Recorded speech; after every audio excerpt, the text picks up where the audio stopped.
Hello students, dictation 5 second बाद शुरू होगा।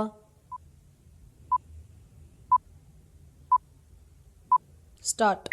सुप्रीम कोर्ट ने बुलडोज़र कार्रवाई पर दिशा निर्देश जारी करके यह सुनिश्चित करने का काम किया कि अतिक्रमण, अवैध निर्माण के साथ साथ अपराध के खिलाफ मनमानी कार्रवाई न होने पाए।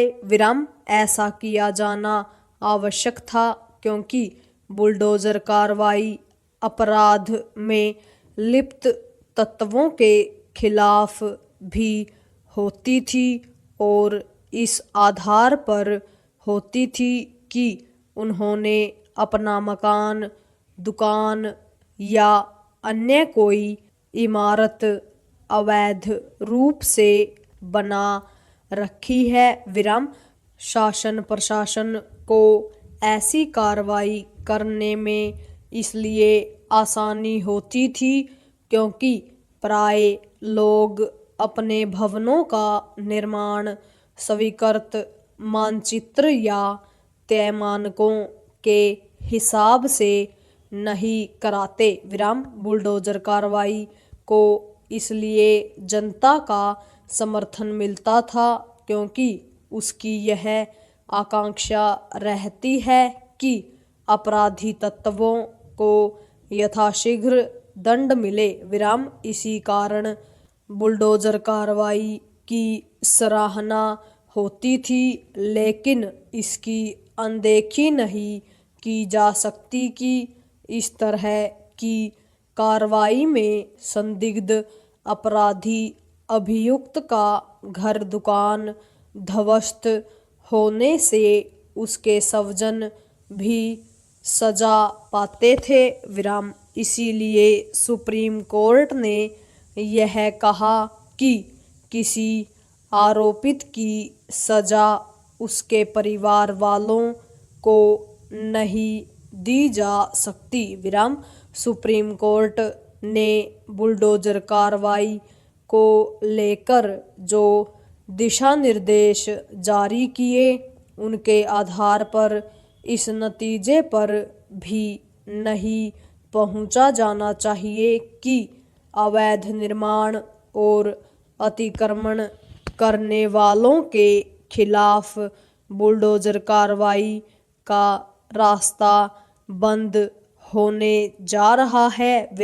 पैरा सुप्रीम कोर्ट के दिशा निर्देशों से यह स्पष्ट है कि अनधिकृत निर्माण के खिलाफ नोटिस भेजने और मामले की सुनवाई करने के बाद बुलडोज़र कार्रवाई संभव है।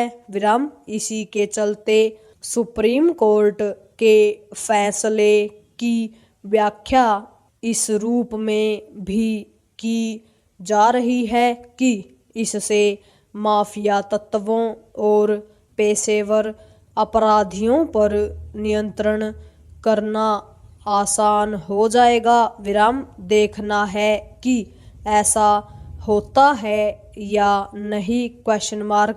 जो भी हो, सुप्रीम कोर्ट के फैसले का असर अतिक्रमण हटाने और जमीनों पर कब्जे रोकने पर नहीं पड़ना चाहिए। इसी तरह अपराधी तत्वों का दुस्साहस भी नहीं बढ़ना चाहिए। सुप्रीम कोर्ट ने यह सही कहा कि बिना फैसले किसी को दोषी न माना जाए और अपराधी को दंड देना अदालत का काम है। लेकिन प्रश्न यह है कि क्या अदालतें यह काम सही तरह से कर पा रही हैं?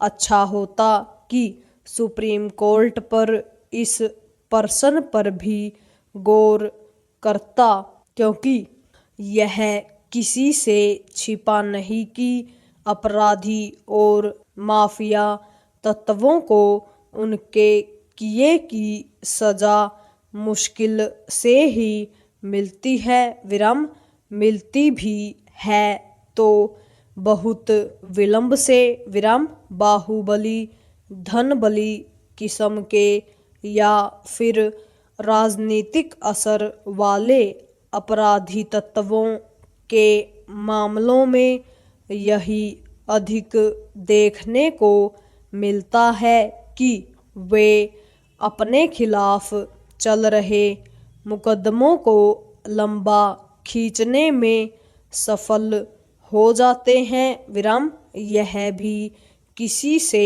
छिपा नहीं कि संगीन अपराध में लिप्त तत्वों को भी शीघ्र सजा नहीं मिल पाती विराम। इसी कारण लोग बुलडोजर कार्रवाई को न्याय की संज्ञा देते हैं विराम।